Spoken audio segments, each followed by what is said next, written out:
Apa kabar para pemirsa? Saya Tony Namsir, kini Anda mengikuti Warta Berita PTS. Tanggal 26 Oktober, Menteri Luar Negeri Amerika Antony Blinken menyatakan dukungan bagi Taiwan untuk bergabung dalam PBB. Kantor Urusan Taiwan RRT protes keras untuk hal ini. Selain itu, saat diwawancara oleh media CNN, Presiden Tsai menyebutkan tekanan yang diberikan oleh Tiongkok terus bertambah dan mengkonfirmasikan jika satuan militer Amerika di Taiwan tengah memberikan bimbingan latihan untuk Taiwan. Saat menerima wawancara dari media CNN, Presiden Tsai mengaku ancaman dari Tiongkok terus meningkat dibandingkan saat dirinya baru diinaugurasi. Sebelumnya juga memberitakan jika masalah Taiwan menjadi masalah pelik untuk kepemimpinan Joe Biden. Dalam wawancara kali ini, Presiden Tsai juga mengkonfirmasikan jika satuan militer Amerika Serikat di Taiwan tengah melatih Angkatan Militer Taiwan. That support includes sending some U.S. service members to help train Taiwanese troops. Well, yes, we have a wide range of cooperation with the U.S. Aiming at increasing our defense capability. Tsai juga percaya jika ada serangan dari Tiongkok, Amerika Serikat pasti akan membantu pertahanan Taiwan. Resolusi PBB nomor 2758 genap memasuki 50 tahun.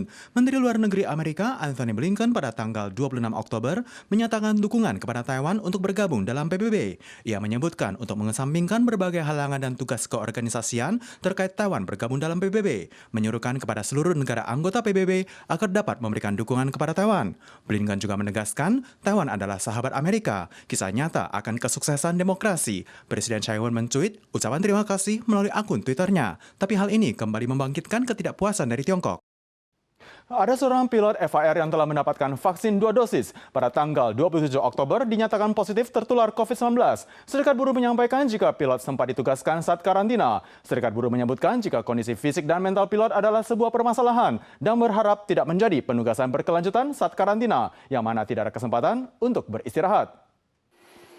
Satu pilot FAR usai melaksanakan tugas penerbangan dan kembali ke Taiwan menjalani masa karantina di rumah. Ia telah menerima 2 dosis vaksin dan saat tes PCR di hari kelima diketahui positif. Penelusuran jejak telah dilaksanakan Serikat Buruh terhadap pasien infeksi terobosan tersebut.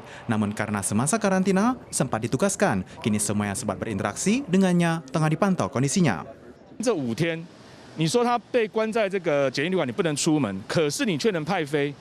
Pensiunan pilot beranggapan jika sekarang rute untuk maskapai penerbangan jenis kargo sangat menguntungkan. Pilot kerap ditugaskan terbang ke Amerika. Menjalani tugas penerbangan harus menghadapi tekanan besar. Namun dalam menghadapi resiko terinfeksi, maka harus kerap dikunci untuk karantina dan tekanan tidak pernah terselesaikan. Pemerintah diimbau dapat membentuk kawasan khusus taman karantina sehingga kru dapat menjalani kehidupan normal di dalam perbatasan jangkauan. Kementerian Kesehatan dan Kesejahteraan berjanji untuk berkoordinasi dengan administrasi penerbangan sipil untuk peninjauan selanjutnya.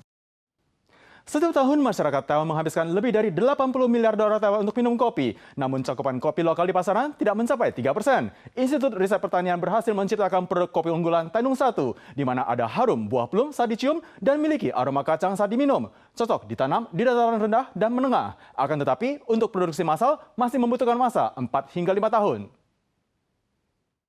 Di lereng yang landai, pohon kopi ditanam dengan rapi. Daunnya lebih kecil dari daun kopi biasa. Ini adalah varietas kopi lokal pertama hasil riset 15 tahun oleh Institut Riset Pertanian Cabang Chiayi yang diberi nama Tainung 1. Hasilnya 1,2 kali lipat dari budidaya lokal yang ada. Buahnya dapat digunakan untuk kopi dan daunnya dapat digunakan untuk teh. Dibandingkan dengan varietas impor, Tainung 1 cocok untuk dibudidayakan di Taiwan.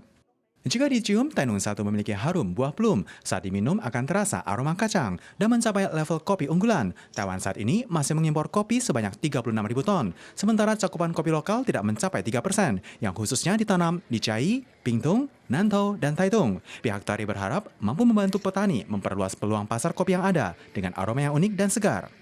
Tahun ini, produk Tainung 1 telah mendapatkan hak paten, termasuk perizinan transfer teknologi dan penandatanganan perjanjian dengan pelaku usaha. Namun jika hendak mempopulerkannya di pasaran, membutuhkan pembibitan skala besar 1 hingga 2 tahun, penanaman selama 3 hingga 5 tahun. Karena pohon kopi berakar pendek, Dewan Pertanian tidak menyarankan penanaman di pegunungan yang dapat merusak kandungan air dalam tanah. Para pemirsa sekalian, sekian Warta Berita dari PTS. Kita suara lagi di pekan depan. Sampai jumpa.